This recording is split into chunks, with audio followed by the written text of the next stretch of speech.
Look at this black woman pretending she's some kind of saint."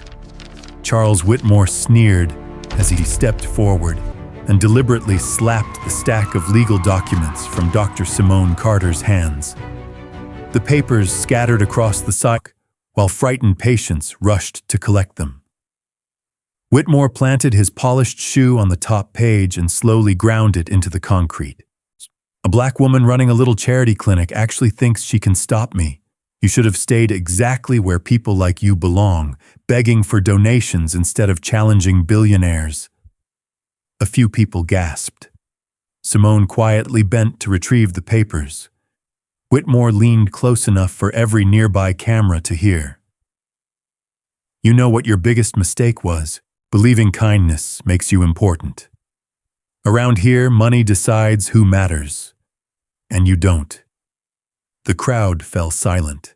Two detectives grabbed Simone's wrists as cold steel handcuffs clicked shut. She never resisted. She only looked toward an elderly veteran waiting outside the clinic. "Please make sure Mr. Turner gets his medicine." Whitmore burst into laughter.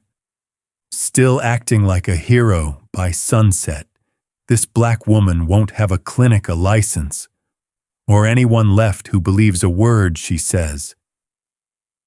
Just then, the deep rumble of dozens of engines rolled down the street. A convoy of black SUVs stopped outside the clinic.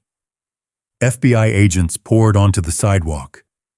One senior's agent walked straight past Whitmore, stopped before Simone, and said with unmistakable emotion, "I've searched 12 years for the woman who saved my life."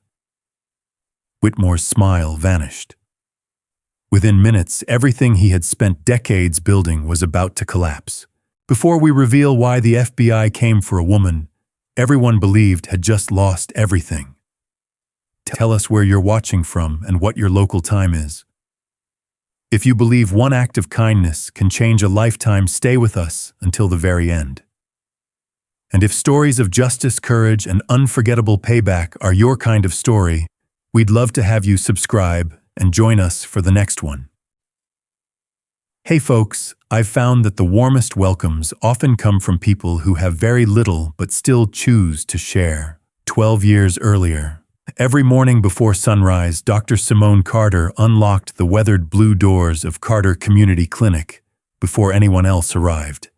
The building wasn't impressive. Its brick walls were faded. The waiting room chairs had been repaired more times than anyone could count. The air conditioner groaned through every Georgia summer. But for hundreds of families who couldn't afford health care, it was the safest place they knew. Simone never cared what the building looked like. She cared about the people inside it. "Mrs. Alvarez." She smiled as she handed an elderly woman a prescription. "Don't worry about the bill. Just promise me you'll take your medication." "What do I owe you?" "A healthy smile next month." The old woman wiped away tears. "You always say that." "Because I always mean it." Moments later, another patient entered. An aging black veteran walked with a cane, his breathing uneven from years of lung damage caused by military service. "Morning, Mr. Turner." He forced a tired smile. "I came to pay what I still owe." Simone gently pushed the wrinkled envelope back into his coat pocket. "You owe me one thing." "What?" "Come back next Tuesday." His eyes watered. "Doctors like you don't exist anymore." Simone laughed softly. "No, people who refuse to give up on each other still do." Across town, another meeting was beginning. The top floor of Whitmore Development overlooked nearly all of downtown Atlanta. Floor-to-ceiling windows reflected the skyline, while Charles Whitmore studied a digital map projected across an enormous conference table. Dozens of city blocks glowed in blue. Only one tiny red square interrupted the perfect redevelopment plan: Carter Community Clinic. Whitmore tapped the screen. That building. Victor Sloan, the company's legal director, nodded. "Every surrounding property has already accepted our offer." and the clinic. They refused. Whitmore smiled without humor. They'll change their minds. Victor hesitated. Dr. Carter says the clinic serves veteran seniors and low-income families. She claims selling would leave thousands without nearby care. Whitmore slowly poured himself a glass of sparkling water. Compassion doesn't increase property value. He looked around the room. That neighborhood will become luxury residences. One executive cleared his throat. The press likes Dr. Carter. Whitmore shrugged. The press likes whoever writes the bigger check. The room erupted with quiet laughter. Back at the clinic, Simone finished examining a young construction worker who had shattered 2 fingers. You need surgery. But I don't have insurance. We'll figure it out. You don't even know me. I don't have to. The young man lowered his head. No one has ever said that to me. Before Simone could answer, James Porter hurried into her office carrying a certified envelope. It just arrived. She opened it. Inside was an offer unlike anything the clinic had ever received. Whitmore Development proposed purchasing the property for $25 million. Attached to the contract was a handwritten note. Everyone has a price.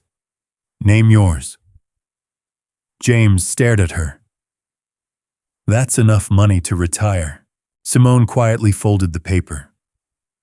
This clinic isn't for sale. What if they come back with more? They're not buying a building.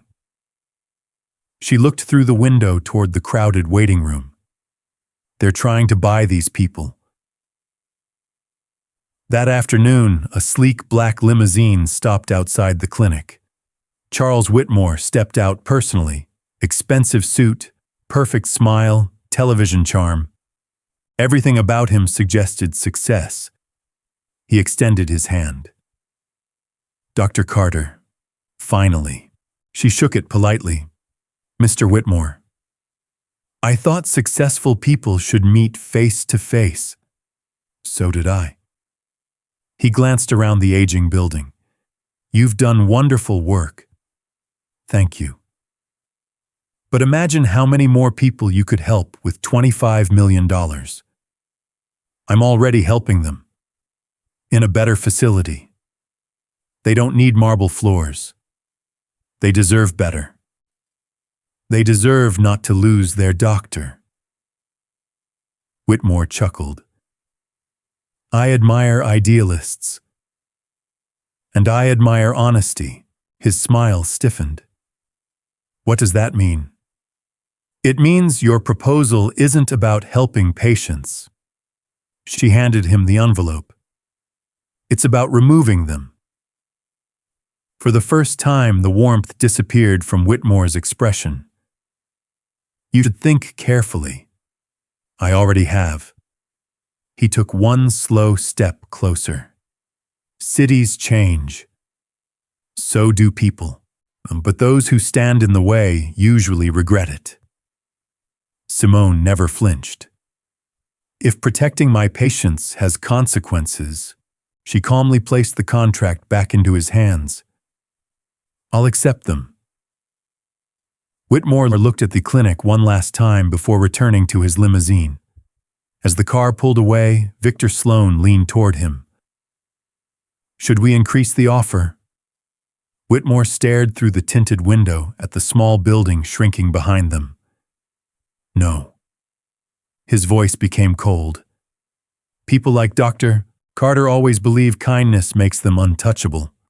He loosened his tie. So let's teach her what happens when kindness collides with power. Less than an hour later, 3 unfamiliar vehicles parked outside the clinic. 2 men wearing state inspection badges entered without smiling. Behind them came a woman from the tax authority carrying a thick folder. James exchanged a worried glance with Simone. One inspector spoke before anyone else could. We're here to conduct a full compliance audit. Simone slowly looked toward the waiting room, filled with veterans, elderly patients, and frightened families.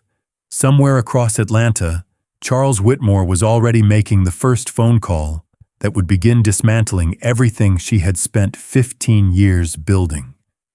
She had no idea the real battle had just begun.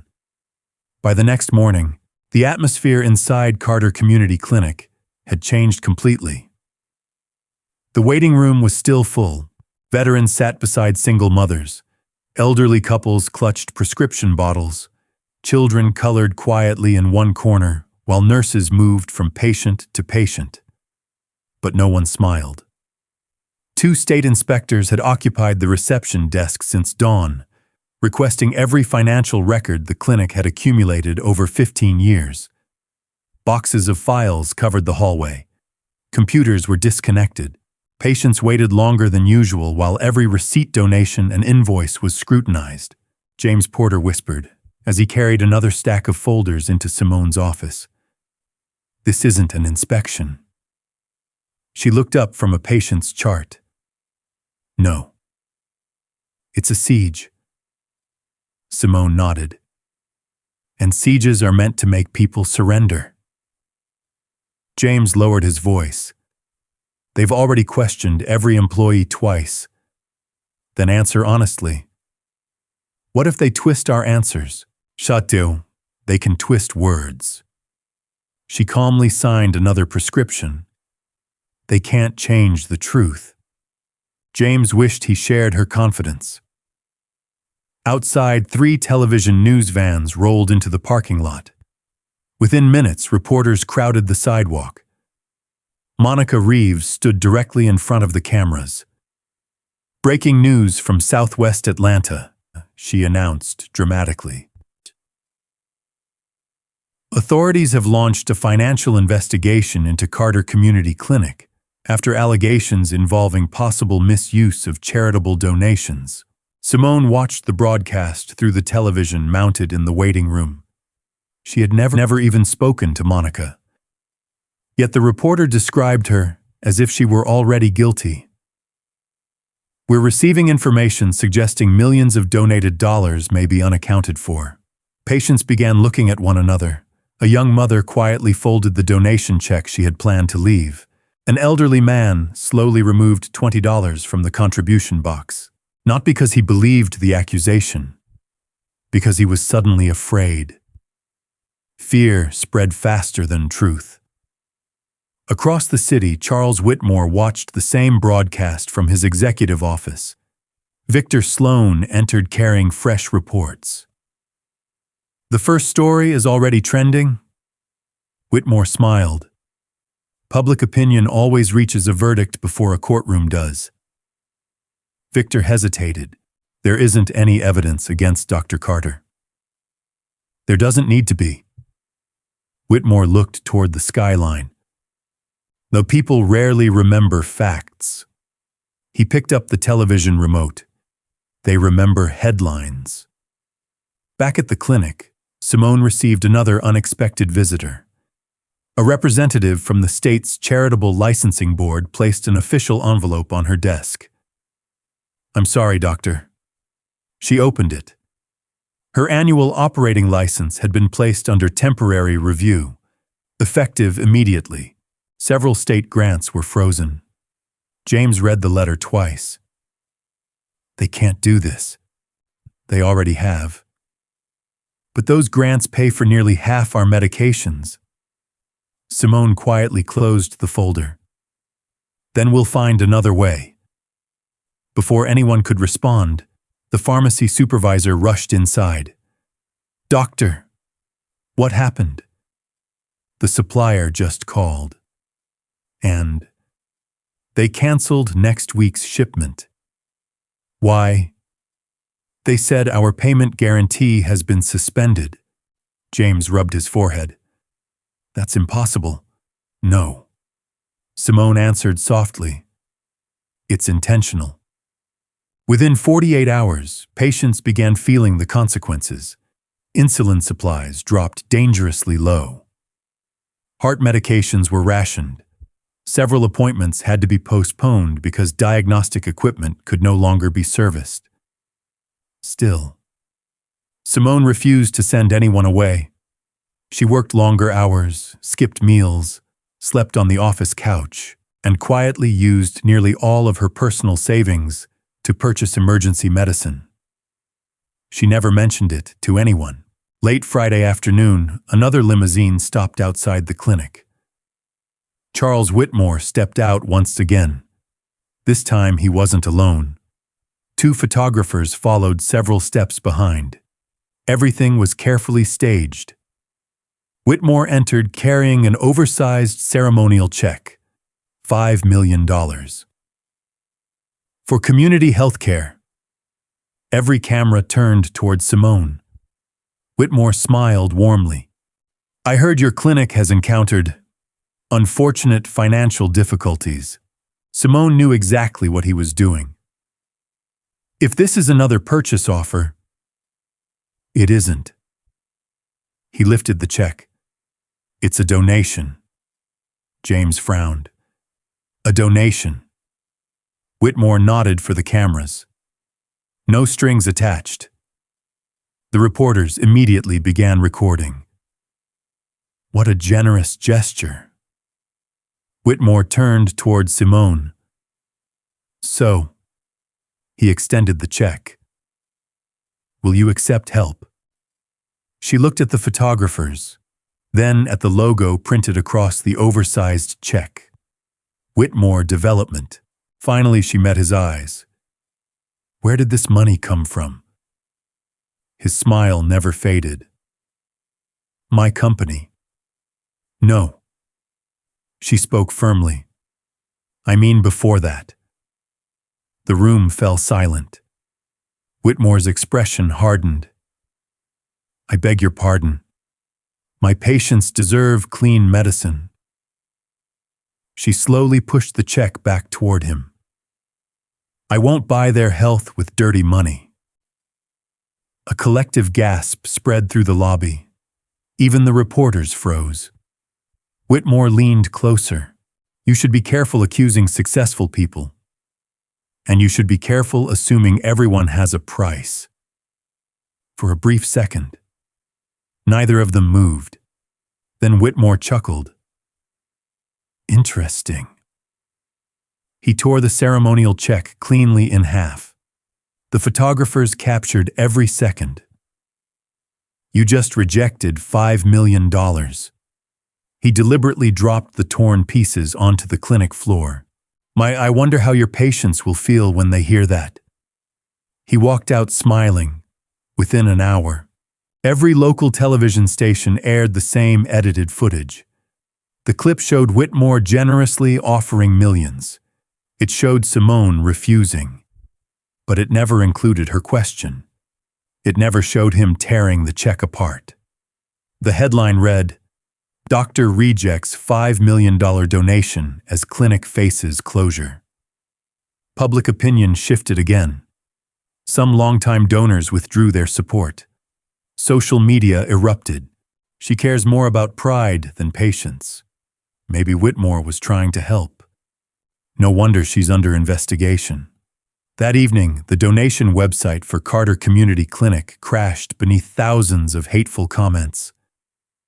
James stared at the computer screen. They've turned people against us. Simone quietly unplugged the monitor. Not everyone. Just then, an elderly veteran slowly walked through the front door. It was Mr. Turner. Without saying a word, he placed a worn military medal on Simone's desk. She looked confused. I can't accept this. It belonged to my brother. You should keep it. He gently pushed it closer. I don't have money. His voice trembled. But this is the most valuable thing I own. Tears filled Simone's eyes. No. She carefully placed the medal back into his hand. Your gratitude is enough. Mr. Turner smiled sadly. You've forgotten something. What? Good people always think kindness disappears. He looked toward the darkening street outside. It doesn't. It just takes longer to come home.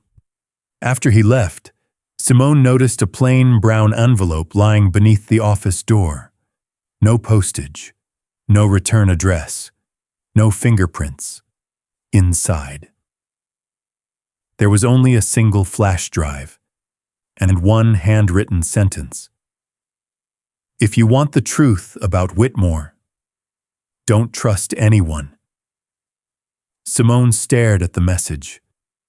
Somewhere in the darkness beyond the clinic windows, someone had just risked everything to reach her. 12 years earlier, rain hammered the cracked pavement outside the Fulton County Courthouse. Former Army Sergeant Nathan Hayes sat alone on a cold wooden bench, staring at the pair of worn combat boots resting beneath his knees. His lawyer had just delivered the worst news imaginable. The evidence has disappeared. Nathan looked up. What do you mean, disappeared? The financial records proving you didn't steal the military equipment are gone. They can't just disappear. They already have. Silence settled between them. Nathan had served 3 combat deployments overseas. He had earned medals for courage under fire. Yet none of it mattered now. A defense contractor had accused him of stealing classified equipment worth nearly $2 million. The accusation was false. Nathan had reported irregular inventory months earlier. Instead of investigating corruption, the company buried the report and blamed him. Now the corporation's attorneys outnumbered his legal team 5-1. His savings were gone. His military pension had been frozen during the investigation. His house had already entered foreclosure. His wife had left 6 months earlier, unable to survive the endless pressure. Everything he had built was collapsing. His attorney, Margaret Ellis, sat beside him with exhausted eyes. I'm sorry. Nathan forced a weak smile.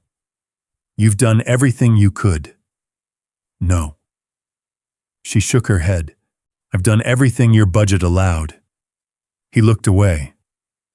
How much would it take? Margaret hesitated. To hire the forensic accounting team we need. She sighed quietly. About $180,000. Nathan laughed bitterly. I don't have $180. The courthouse doors opened behind them. Other attorneys hurried past, carrying expensive briefcases. No one looked twice at the decorated veteran sitting in the rain. That evening, Margaret returned to her office, planning to draft one final settlement proposal. Instead, she found an unmarked envelope resting on her desk. No return address, no note. Only a cashier's check. $180,000. Exactly the amount she had mentioned. Attached to the check was a single typed sentence. Defend him until the truth wins. Never tell him who paid. Margaret immediately called the bank. The funds were legitimate, fully verified, transferred through several charitable foundations that made tracing the original donor impossible. She tried anyway. Days became weeks. Every lead ended the same way. Anonymous. Nathan refused to believe the money was real until Margaret placed the official receipt in front of him. He stared at it for nearly a full minute. Who did this? I honestly don't know. There has to be a name. Why, there isn't. Someone doesn't give away $180,000 to a stranger. Margaret quietly folded the receipt. Apparently. She smiled faintly. Someone just did. For the first time in months, Nathan allowed himself to hope. The new legal team uncovered deleted accounting files, recovered erased emails, tracked hidden bank transfers. One by one, the lies surrounding the case began to crumble. The company's own vice president admitted under oath that inventory records had been altered after Nathan reported suspicious activity. 3 months later, every criminal charge against Nathan Hayes was dismissed. The judge publicly declared him the victim of corporate retaliation. Outside the courthouse, reporters crowded around him. "Who paid your legal fees?" Nathan looked toward the sky. "I wish I knew." "What would you say if you ever met that person?" His voice caught. "I'd spend the rest of my life trying to repay a debt that can never truly be repaid." Those words stayed with him. Years passed. Nathan struggled to rebuild. Finding work proved nearly impossible. Many employers remembered the accusations, but never heard about the acquittal. Then one afternoon, he received an unexpected phone call. An investigator from the Federal Bureau of Investigation had reviewed his case while examining procurement fraud involving military contractors. The investigator had read every page of Nathan's file, including the report he had written before anyone else recognized the corruption. "You saw what everyone else missed," the recruiter told him. "You refused to lie." Nathan replied quietly, "I almost lost everything because of that." "Exactly." A long pause followed. "People who choose integrity when it costs them everything," the recruiter smiled, "are difficult to find." 2 years later, Nathan graduated from the FBI Academy. He wasn't the youngest recruit, nor the strongest. But no trainee worked harder. Whenever someone asked what motivated him, he always gave the same answer. "I owe my life to someone whose name I don't even know." Over the following decade, Nathan built a reputation as one of the Bureau's most relentless financial investigators. He specialized in exposing corporate fraud, money laundering, and public corruption. He never accepted shortcuts, never ignored suspicious paperwork, never forgot what it felt like to watch powerful people manipulate the justice system. One autumn morning, a thick case file landed on his desk. Whitmore Development. The investigation had already stretched across 3 states. Millions of dollars had vanished through shell companies. Witnesses kept changing their stories. Evidence disappeared before search warrants could be executed. Nathan opened the first folder. Photographs, financial records, property acquisitions, political donations. Everything pointed toward a carefully constructed criminal empire. Then he reached the final page, a map of redevelopment properties. One address had been highlighted with a yellow marker, Carter Community Clinic. Nathan frowned. Why would a corporation suspected of laundering millions become obsessed with a small nonprofit medical clinic? He turned to the next page. A photograph slid onto his desk.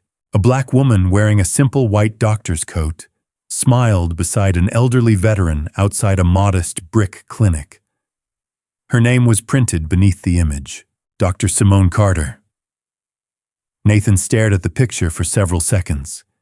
He didn't recognize her, but something deep inside told him this case was no longer just another financial investigation. Somewhere, the invisible thread that had changed his life 12 years earlier had begun pulling him towards the truth. The anonymous flash drive remained untouched on Simone Carter's desk until nearly midnight. The clinic had finally fallen quiet. James Porter had insisted on staying late organizing medication shelves that were growing emptier by the day. Outside, rain tapped softly against the windows while Simone inserted the drive into an old laptop disconnected from the clinic's network. Only one folder appeared. Property acquisitions. Inside were scanned contracts, payment ledgers, and dozens of emails between shell companies. Most meant nothing at first glance. Then one sentence caught Simone's attention. Acquire the clinic before Phase 3. Delay if necessary. Remove resistance permanently if negotiations fail. She read it again. Remove resistance. James looked over her shoulder. That can't be legal. It isn't. Should we call the police? Simone gave him a tired smile. The local police have inspected this clinic 3 times in 1 week. She closed the laptop. And we don't know who we can trust yet. Across the city, Charles Whitmore was holding another strategy meeting. Victor Sloan entered carrying a folder marked Media Response. The inspection hasn't found anything illegal. Whitmore didn't look concerned. They won't. Then why continue? Whitmore stood before the giant window overlooking Atlanta.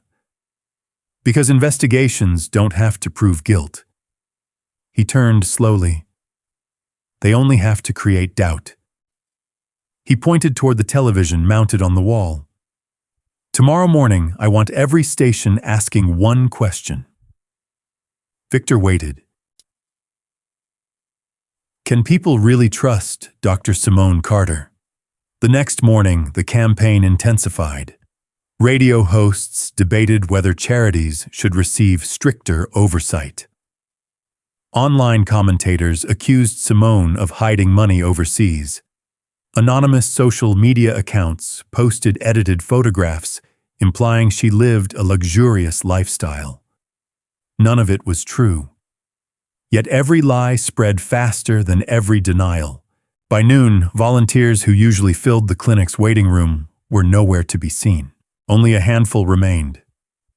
James stared through the front window. We had 30 volunteers last Saturday. Simone quietly arranged patient files. How many today? 4. And the others? They're afraid. Of what?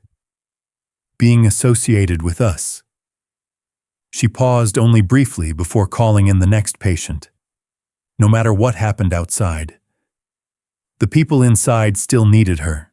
That afternoon, another blow arrived. Lisa Brooks, the clinic's senior physician and Simone's closest colleague, hurried into her office. They froze our operating account.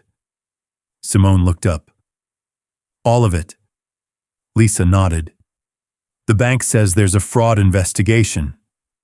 How much can we access? Lisa swallowed hard. Nothing. James leaned against the doorway. Payroll is tomorrow. Silence filled the room. Nearly 40 employees depended on those salaries. Many lived paycheck to paycheck. Without payroll, some would lose their homes. Others would quit. Simone slowly opened her personal banking application. The balance represented almost everything she had saved over 2 decades. Her retirement, her emergency fund, the money her late mother had always begged her to protect. Without hesitation, she transferred every dollar she could. James stared at the confirmation screen. You don't have to do this. I do. You'll have nothing left. Simone smiled gently. I'll still have my patience. News of the frozen accounts spread before sunset. Several pharmaceutical suppliers demanded immediate payment. Others suspended future deliveries. One representative refused to unload an oxygen shipment. I'm sorry, doctor. He couldn't even meet her eyes. My company says cash only. Inside the ambulance bay, 3 veterans waited for portable oxygen tanks. Simone quietly removed the gold necklace she had worn since her mother's funeral. How much? The driver looked confused. What? She placed the necklace in his hand. It belonged to my mother. Doctor, it should cover the shipment. I can't take this. You can. She closed his fingers around it. They need to breathe today. The driver stood speechless. Minutes later, the oxygen tanks were unloaded. James watched the entire exchange from the doorway. He had never felt more proud or more afraid. Across town, Whitmore received another update. Victor placed photographs on the conference table. One showed Simone handing over her necklace. Whitmore laughed quietly. She's selling jewelry now. Victor frowned. She's paying suppliers herself. Excellent. You wanted that to... Whitmore nodded. The more personal sacrifices she makes. He smiled coldly. The weaker she'll become. Victor shifted uneasily. What if she never gives up? Whitmore's expression darkened. Everyone breaks. Late that evening, after most employees had gone home, James remained behind. He found Simone alone in the pharmacy. She was counting insulin vials. 32. Normally, they stocked more than 300. James spoke softly. You should go home. I can't. You've been awake almost 30 hours. So have the parents waiting for insulin. James leaned against the shelf. I've worked here 11 years. She smiled faintly. I know. I've never asked why you opened this clinic. She stopped counting. My father died because he couldn't afford treatment. James looked surprised. You never told anyone. There wasn't any point. She carefully returned the medicine to the refrigerator. I promised myself no family would lose someone simply because they were poor. James nodded slowly. That's why you're fighting. No. She looked toward the dark waiting room. That's why quitting has never been an option. At the same moment, hundreds of miles away in Washington, Nathan Hayes sat inside a secure FBI conference room. Agent Olivia Ramirez projected Whitmore's financial network across a massive screen. Shell corporations, political donations, offshore transfers. Every path eventually circled back to Whitmore Development. Nathan noticed something unusual. One nonprofit organization appeared repeatedly. Carter Community Clinic Foundation? He frowned. Why is a medical charity connected to every acquisition timeline? Olivia answered. It isn't. What do you mean? They never accepted Whitmore's offers. Nathan folded his arms. Then why does every internal memo mention them? Olivia clicked open another confidential email recovered that afternoon. Nathan read the final sentence aloud. If Dr. Carter refuses to sell, destroy her credibility first. The land will follow. The room fell silent. Nathan slowly closed the file. For the first time, this investigation no longer looked like corporate fraud. It looked like the deliberate destruction of an innocent woman. He looked at Olivia. I want emergency authorization. For what? Nathan's eyes never left Simone Carter's photograph. It's time we stopped watching. We're going to protect her. The following Monday began with silence, not the peaceful silence Simone Carter had always loved before the clinic opened. This silence carried fear. Half the parking lot was empty. The donation box near the reception desk contained only 3 crumpled $1 bills. Several examination rooms remained dark because there weren't enough nurses to staff them. Lisa Brooks walked into Simone's office holding another resignation letter. The 5th one this week. Simone slowly accepted the envelope. Who? Angela. The pediatric nurse. Lisa nodded sadly. Her husband lost his job last month. She says she can't risk staying here if the clinic shuts down. Simone didn't blame her. She simply signed Angela's recommendation letter herself. If another hospital asks, Lisa interrupted softly. I know. Tell them she was one of the best nurses I've ever worked with. Across Atlanta, Nathan Hayes and Agent Olivia Ramirez had spent 48 straight hours reviewing thousands of seized financial records. Every transaction seemed designed to hide another. Fake consulting companies, fictitious charitable foundations, property purchases routed through 5 different states. Then Olivia stopped scrolling. Wait.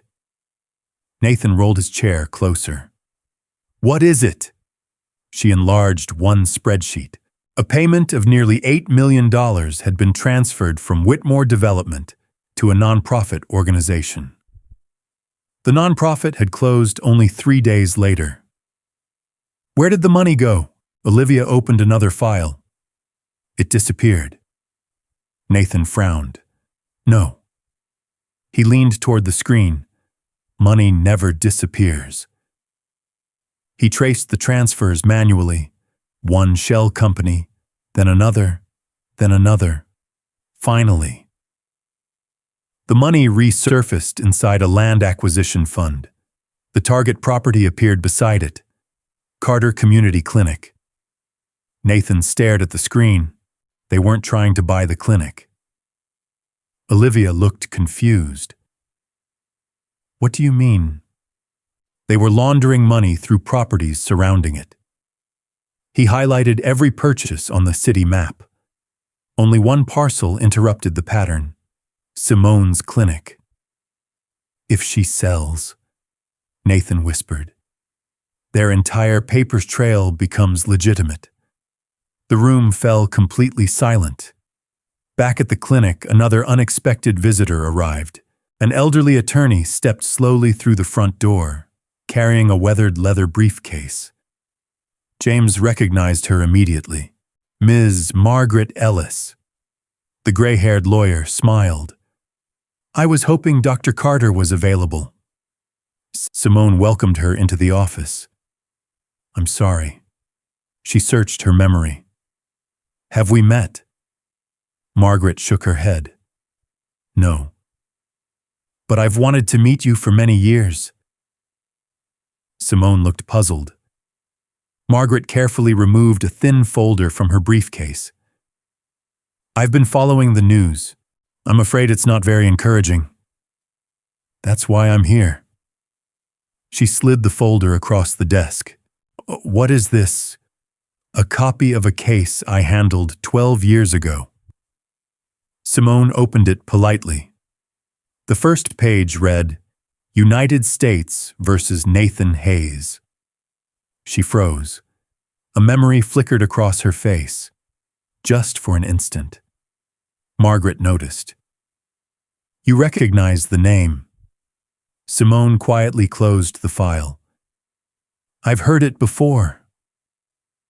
Margaret studied her expression but asked no questions. I represented Sergeant Hayes after he was framed. I remember the story. He would have gone to prison. Simone remained silent. Margaret continued. Until someone anonymously paid every legal expense. James looked surprised. I read about that years ago. No one ever discovered who paid. Margaret smiled faintly. I spent months trying. She reached into the folder again. The donor left only one instruction. She handed Simone a copy of the typed note. Defend him until the truth wins. Never tell him who paid. Simone's fingers tightened almost imperceptibly around the paper. James didn't notice. Margaret did. She softly asked, Do you know anything about it? Simone looked down for several seconds. Then she folded the note. Some acts of kindness are meant to stay anonymous. Margaret said nothing more, but when she left the office, she looked back through the glass window. For the first time in 12 years, she believed she had finally found the anonymous benefactor. That evening, Whitmore grew impatient. Victor Sloan entered his office carrying disappointing news. The inspectors still haven't found financial misconduct. Whitmore slammed the report shut. Then make them stop looking for accounting errors. Victor frowned. What should they look for? Whitmore's voice became dangerously calm. Find a crime. There isn't one. There will be. Victor understood immediately. You want fabricated evidence. I want results. Near midnight, the clinic was almost empty. James had gone home. Lisa was checking the emergency room inventory. Simone remained in her office reviewing patient records. She noticed a cleaning contractor she had never seen before pushing a supply cart through the hallway. Odd. Their regular custodian had worked Mondays for nearly 10 years. She stepped outside. "Excuse me." The man turned briefly. "Yes. I don't think we've met. I'm filling in. For Mr. Daniels, that's right." His answer came too quickly. Before Simone could ask another question, the man pushed the cart toward the records room. Minutes later, a loud crash echoed through the building. Lisa ran into the hallway. What happened? Smoke drifted beneath the records room door.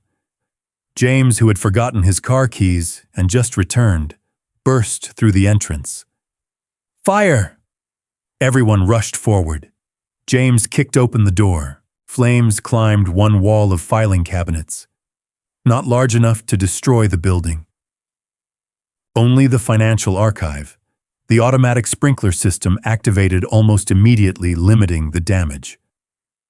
Within minutes, firefighters extinguished the blaze.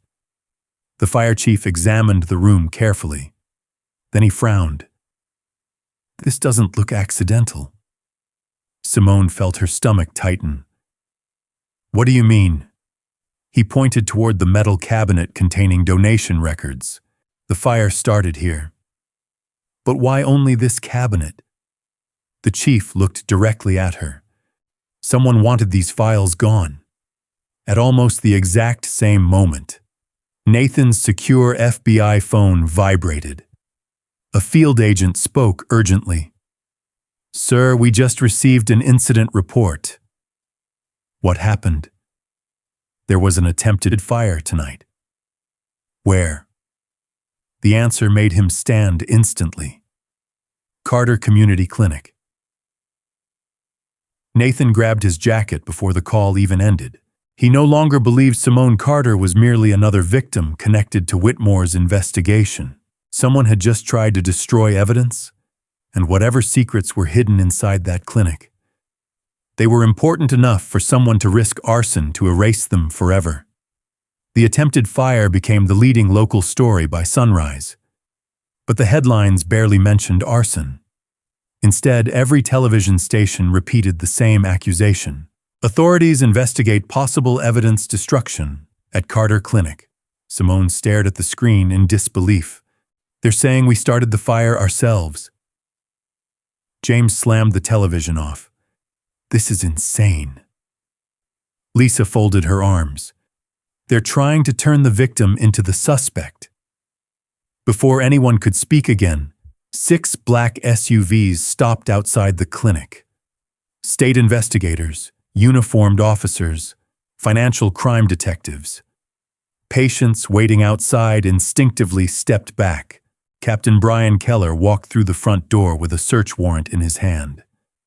"Dr. Simone Carter." She stepped forward. "I'm here." "We're conducting another search." James frowned. "You were here 3 days ago." "We have new information." Keller brushed past him without another word. Within minutes, officers spread through every room. Medicine cabinets, patient files, storage closets. Even children's toys were dumped from plastic bins onto the floor. One elderly veteran struggled to his feet. "Those records are confidential." Keller ignored him. A frightened little girl began crying as an officer emptied her backpack onto a waiting room chair. Simone knelt beside the child. "It's okay." The officer grabbed Simone's arm. "Stay back." She slowly pulled away. "You're frightening my patients." "I'm following orders." "No." She looked directly into his eyes. "You're abusing them." The waiting room fell silent. Across town, Nathan Hayes watched the live footage from FBI headquarters. Olivia Ramirez muted the television. "They're escalating." Nathan didn't answer. He noticed something odd. Every search warrant targeted the clinic's donation records. Not medical files, not payroll, not taxes, only donations. He opened another folder recovered from Whitmore Development. There it was again. Secure historical financial records before federal involvement. Nathan's expression hardened. They know we're getting close. Olivia nodded. What do you want to do? Nathan stood. I want surveillance on every Whitmore executive. We'll need approval. Then wake whoever has to sign it. Back at the clinic, another disaster unfolded. The bank called. James answered. His face turned pale. No. Lisa immediately looked up. What happened? James slowly lowered the phone. Our emergency credit line. He swallowed. They canceled it. Silence. The clinic now had less than 24 hours of operating cash. Payroll had emptied Simone's savings. Suppliers demanded payment. Utilities were overdue. Lisa looked at Simone. What now? Simone walked into the waiting room. More than 60 patients sat quietly. Some had traveled hours. Some couldn't afford another clinic. She forced herself to smile. We're still open. An elderly woman raised her hand. For how long? Simone couldn't answer. That afternoon, Charles Whitmore held a press conference. Television cameras filled the ballroom of one of Atlanta's most luxurious hotels. I'm deeply saddened, he began. Our city deserves honest charities. One reporter asked, would you still help Carter Community Clinic? Whitmore sighed dramatically. I offered millions. He lowered his head. Dr. Carter refused. Another reporter asked, do you believe she has something to hide? Whitmore paused just long enough. I believe innocent people welcome transparency. The implications spread across every evening news broadcast. By sunset, donations to the clinic stopped completely. Not one online contribution arrived. James refreshed the donation page again. 0. Lisa quietly removed her wedding ring. What are you doing? She handed it to Simone. Sell it. No. We need medicine. I won't take it. Lisa smiled sadly. You once told me this clinic belongs to everyone. She gently closed Simone's hand around the ring. Let me prove you were right. One by one, the remaining employees began stepping forward. James placed his grandfather's watch on the desk. A receptionist removed a gold bracelet. A nurse offered her savings bond. Nobody spoke. Nobody complained. They simply refused to let the clinic die. Simone felt tears fill her eyes. You've already given enough. James shook his head. No. He looked around the room. You taught us something. What? Some things are worth losing money for. At FBI headquarters, Olivia hurried into Nathan's office carrying new evidence. You need to see this. She placed a surveillance photo on his desk. It showed the man disguised as a cleaning contractor entering the clinic the night of the fire. Nathan narrowed his eyes. Run facial recognition. Olivia already had. He isn't a janitor. Who is he? She slid over another file. A former security consultant. Nathan read the name. Eric Lawson. Employment history. Whitmore Development. 5 years. Nathan immediately called the Atlanta field office. Bring him in. Sir. What? We can't. Why not? He disappeared this morning. Nathan slowly hung up. Someone had reached Lawson first. Late that night, Simone remained alone inside the dark clinic. The shelves looked emptier than ever. Only a handful of insulin vials remained. She opened the old wooden cabinet where her mother had kept important papers years before. Behind a faded photograph, she found a small envelope she hadn't touched in over a decade. Inside, a bank receipt, $180,000. The anonymous cashier's check she had quietly purchased 12 years earlier to save a veteran she had never met. She closed her eyes. "I hope you're living a better life." She whispered the words into the empty room. Outside, a black sedan sat across the street with its headlights off. A man inside lifted a camera fitted with a telephoto lens. He photographed the envelope in Simone's hands. Then he made a phone call. "We found it," a cold voice answered. "Take it." "What if she refuses?" The reply came without hesitation. "Then tomorrow." The line went silent for a moment. "She won't be walking out of that clinic." Before dawn broke, Nathan's secure phone rang again. He answered immediately. The duty agent's voice was urgent. What happened?" "We intercepted a conversation during surveillance." Nathan's pulse quickened. "What did they say?" There was a brief pause. "Dr. Simone Carter's life may be in immediate danger." Nathan grabbed his jacket and service weapon. For the first time since this investigation began. He wasn't racing to protect a witness. He was racing to save the woman who had unknowingly changed his life forever. Before sunrise, Atlanta was still wrapped in darkness. Inside Carter Community Clinic, Dr. Simone Carter had fallen asleep in the chair beside the reception desk. She hadn't intended to sleep. She had simply closed her eyes after reviewing patient files until nearly 4 in the morning. A loud knock shattered the silence. James Porter rushed to the front entrance. "Doctor!" Simone woke instantly. "What happened?" "There are federal agents outside." She hurried toward the lobby. Instead of entering aggressively, 4 men and 2 women wearing FBI windbreakers quietly secured every entrance. Patients arriving for early appointments looked around nervously. A tall man stepped through the doorway. Special Agent Nathan Hayes. For a brief moment, neither of them spoke. Nathan removed his FBI credentials. "Dr. Carter?" "Yes." "My name is Nathan Hayes. I understand you're with the FBI." "I am." His expression was calm but urgent. "You are in immediate danger."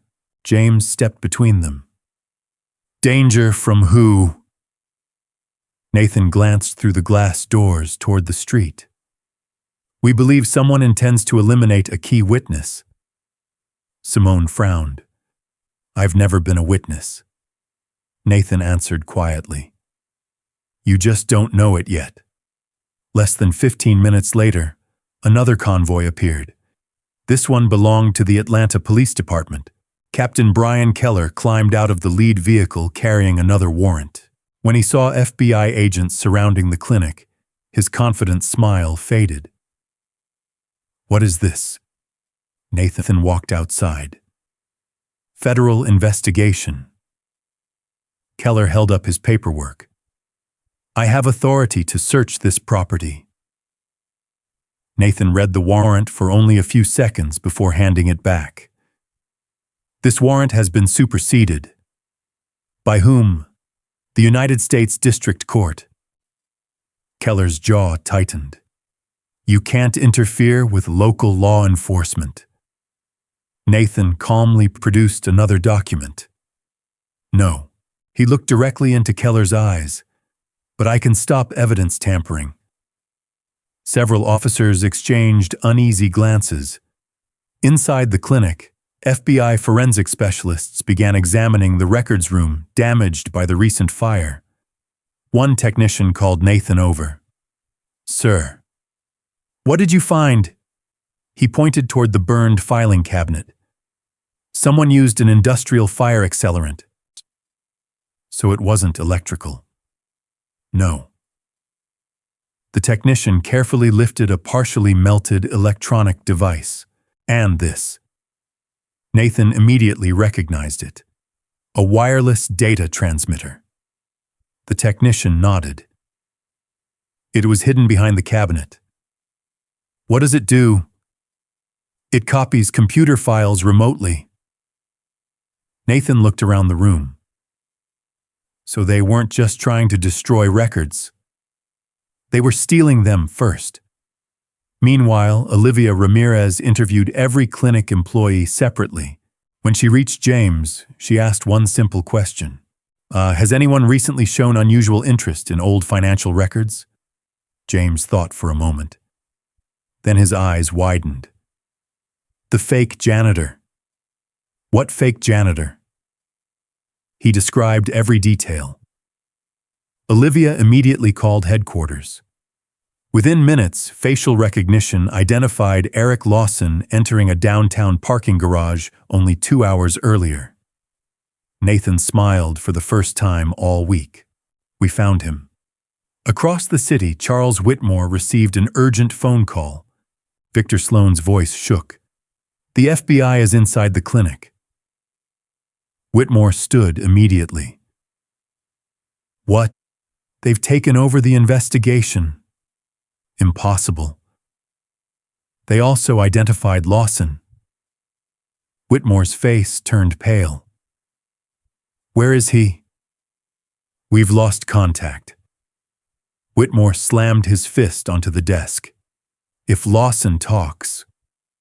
Victor finished the sentence. Everything collapses. Whitmore grabbed his car keys. No. He looked toward the elevator. We reach him first. At exactly 11:40 a.m., FBI agents surrounded an abandoned warehouse near the Atlanta River. Lawson's vehicle sat outside. Nathan spoke into his radio. Everyone ready? A chorus of confirmations answered. Move. Agents entered through 3 different doors simultaneously. FBI, don't move. Inside, Lawson attempted to flee through a rear exit. He barely reached the loading dock before 2 agents tackled him to the concrete. Nathan arrived seconds later. Lawson's breathing was frantic. I want a lawyer. You'll get one.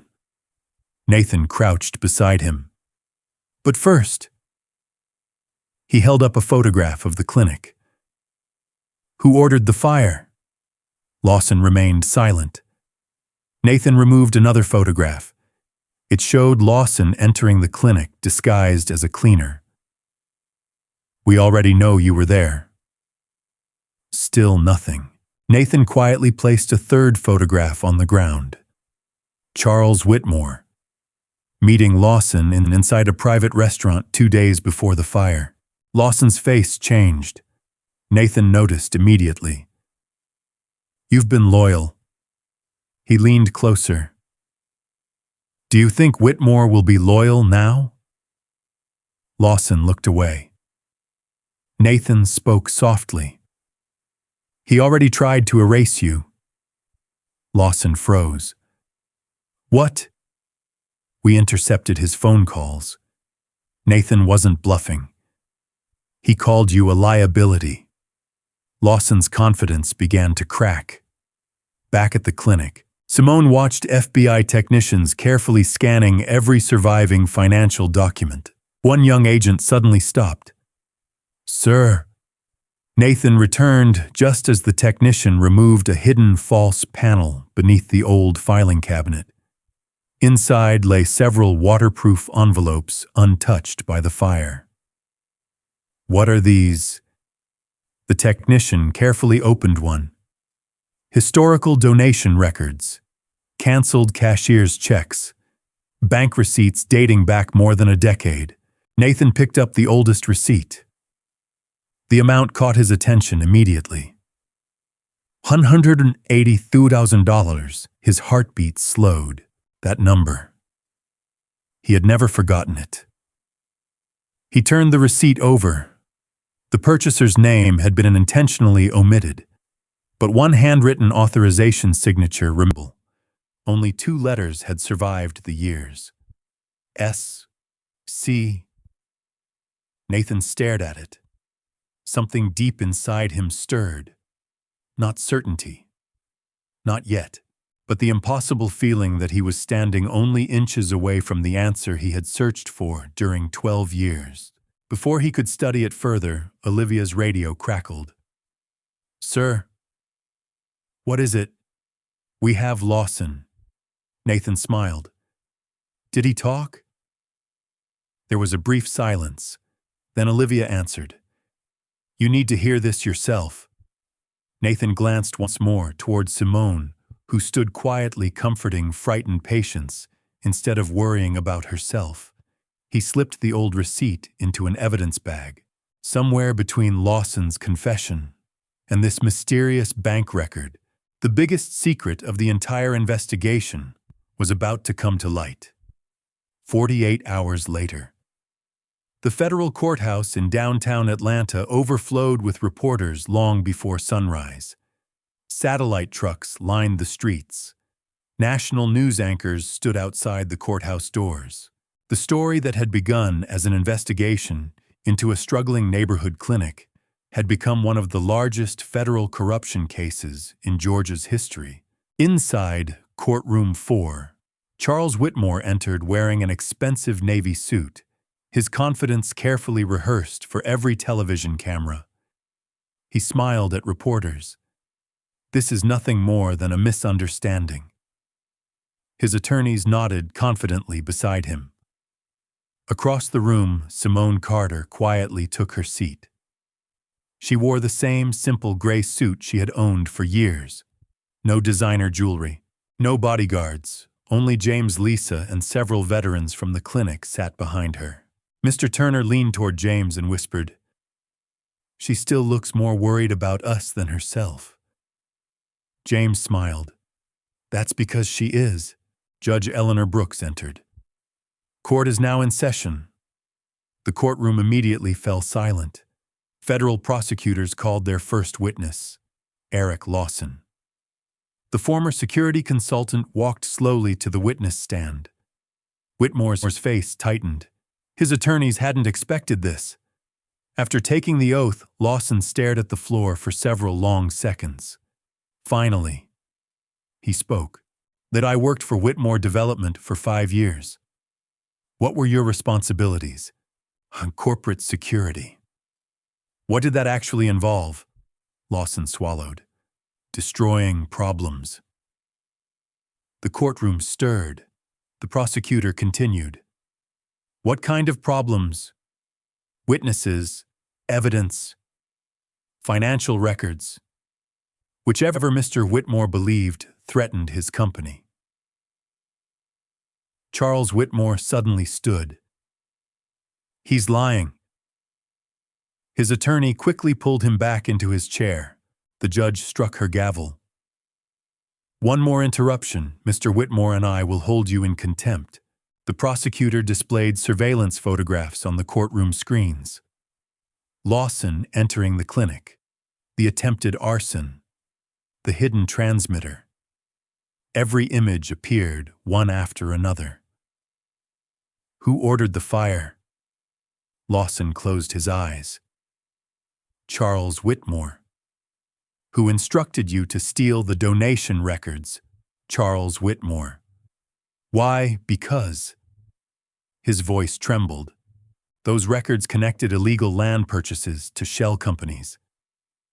The courtroom erupted into whispers. Next came Agent Olivia Ramirez. She carefully explained the financial investigation. Charts filled the courtroom monitors. Millions of dollars had been transferred through fake charities. Properties surrounding Carter Community Clinic had been purchased using laundered funds. Every company eventually traced back to Whitmore. Olivia finished with one final sentence. The clinic itself was never the source of criminal activity. She looked directly toward the jury.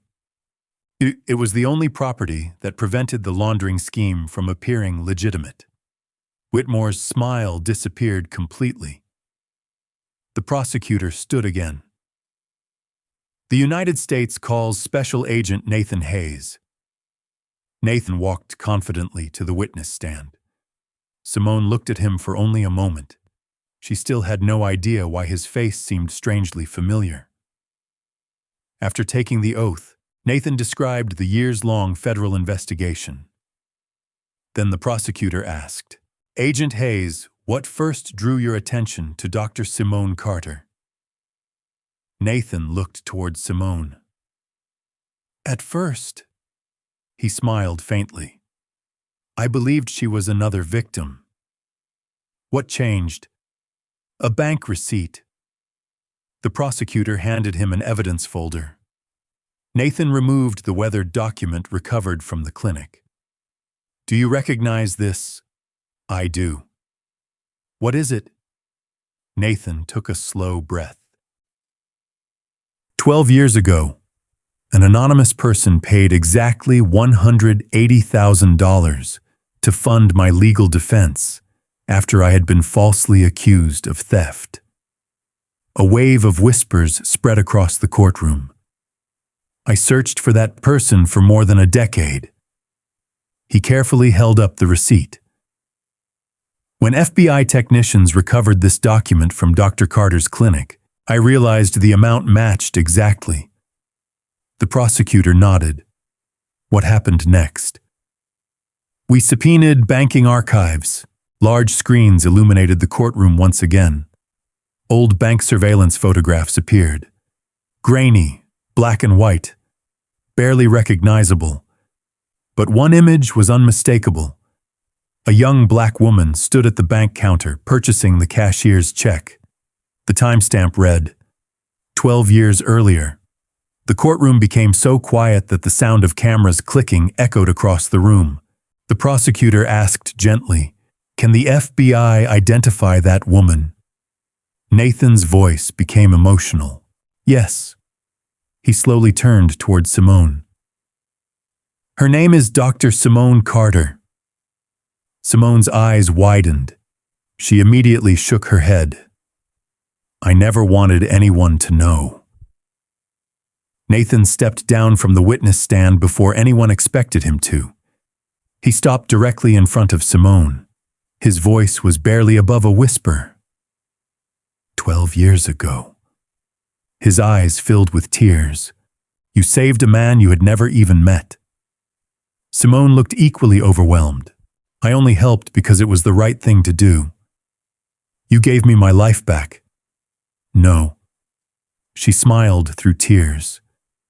"You earned it." Nathan reached into his jacket. From inside, he removed the worn military medal he had carried ever since being exonerated. "I've carried this hoping I'd someday find the person who believed in me." He gently placed it into Simone's hands. "I've finally come home." Across the courtroom, even seasoned reporters lowered their cameras. Several jurors quietly wiped away tears. Judge Eleanor Brooks allowed the moment to pass before speaking softly. "This court has witnessed many remarkable acts." She looked directly at Whitmore. "But today we witnessed the difference between power and character." Before Whitmore could recover, the prosecutor stood one final time. "Your Honor," he held up a sealed federal indictment. "Statusulum." The government is prepared to present 43 additional felony counts, supported by the evidence recovered from the clinic and Mr. Lawson's testimony. Charles Whitmore's attorneys stared at the documents in stunned silence. For the first time in decades, the man who believed money could erase every truth had nothing left to buy. The courtroom remained silent for several long moments after the final indictment was read. Charles Whitmore no longer looked like the untouchable billionaire who had dominated every room he entered. His expensive suit, his confident smile, his carefully crafted public image. None of it mattered anymore. Federal prosecutors continued presenting document after document: wire transfers, secret contracts, bribery records, audio recordings, email chains ordering evidence to disappear. One by one, every lie collapsed beneath the weight of undeniable truth. Judge Eleanor Brooks carefully reviewed the final exhibit before looking toward the defendant. "Mr. Whitmore." She removed her glasses. "For years you used wealth, influence, and fear to convince people that justice could be purchased." Her voice echoed through the courtroom. "This court finds otherwise." She paused. "You are found guilty on all federal counts." Charles Whitmore closed his eyes. The judge continued. "You are hereby sentenced to 28 years in federal prison." Gasps spread through the gallery. Judge Brooks wasn't finished. "All assets connected to the criminal enterprise are ordered forfeited." She looked toward the prosecutors. "The seized properties surrounding Carter Community Clinic shall be transferred to the city's Community Health Preservation Trust." Whitmore looked up in disbelief. "My properties. They no longer belong to you." His shoulders collapsed. For the first time in decades, Charles Whitmore had nothing left. As deputies approached, Whitmore desperately turned toward Simone. "This isn't over." She quietly met his eyes. "No." She answered with calm certainty. "It finally is." The handcuffs clicked around his wrists. Only days earlier, those same cold handcuffs had been placed on Simone. Now the man who had orchestrated every lie walked past her wearing them himself. None of the clinic staff celebrated. They simply watched in silence. Justice needed no applause. Outside the courthouse, hundreds of people had gathered. Veterans, patients, former employees, neighbors, doctors from other hospitals. Many held handmade signs. "Thank you, Dr. Carter. Kindness is strength. Our clinic. Our home." As Simone stepped outside, applause rolled through the crowd. She looked overwhelmed. "I don't deserve this." James smiled. "That's exactly why you do." Mr. Turner slowly walked forward using his cane. He removed his old veteran's cap. "Doctor," his voice shook, "you kept your promise." "What promise?" "You said you'd never give up on us." Simone gently hugged him. "I never will." 3 weeks later, the doors of Carter Community Clinic reopened, not as a struggling neighborhood clinic, but as the headquarters of a newly expanded nonprofit medical center. Volunteers returned. Doctors from across Georgia offered free weekends. Medical schools began sending resident physicians. Local businesses donated equipment. Families who had once believed the lies quietly returned carrying envelopes. Some contained $20. Others contained thousands. Every donation came with handwritten notes. "We should have believed you. Thank you for staying. Please keep helping people." Simone read every letter. She answered everyone personally. One afternoon, Nathan Hayes arrived carrying a small wooden box. Inside rested the military medal he had tried to give Simone in court. She smiled. "I thought I told you to keep it." "I am." He laughed. "But not all of it." Beneath the medal lay another item, a polished brass plaque. Its inscription read, "The Carter Veterans Legal Assistance Fund." Nathan looked around the busy clinic. "When you helped me, you expected nothing." She nodded quietly. "That's true. So now we're going to help others the same way." He unfolded architectural drawings. The vacant building next door had already been purchased using federal restitution funds recovered from Whitmore's criminal organization. We're converting it into a free legal assistance center for veterans facing wrongful accusations. Simone looked at the drawings in silence. Nathan smiled. No veteran should ever lose everything because they can't afford the truth. She gently placed her hand over his. And no act of kindness should ever end with one person. Construction began 2 months later. By the following year, doctors and attorneys worked side by side. One building healed the body. The other protected justice. Veterans across the Southeast found both under one roof. On the anniversary of the clinic's reopening, a young reporter asked Simone one final question. If you had known that helping one stranger would eventually cost you your reputation, your savings, and nearly your life, she paused, would you still have written that anonymous check? The crowd became completely silent. Simone looked toward the waiting room where patients laughed with nurses. She saw Nathan speaking with an elderly veteran. She saw children playing where fear had once lived. Then she smiled.